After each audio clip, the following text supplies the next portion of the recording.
పిల్లకి మెత్తగా రేకు విచ్చెనా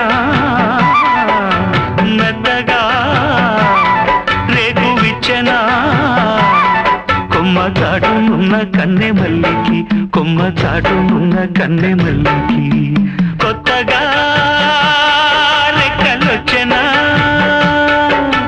మెత్తగా రేకు విచ్చెనా.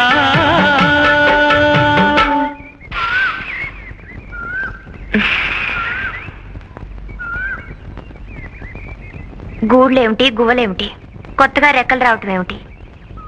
ఏమిటండి మీరు మనస్ఫూర్తిగా ఆ గజ్జెలు కాళ్ళకు కట్టుకుంటున్నారంటే గువ్వపిల్లకి కొత్తగా రెక్కలు వచ్చినట్టే కదండి. మీ కవిత్వం కూడా వచ్చా? మీ కళ్ళను చూస్తుంటేనే కవిత్వం వచ్చేస్తుంది. మీరు గంధపు చెక్క లాంటి వారు, నేను రాయి లాంటి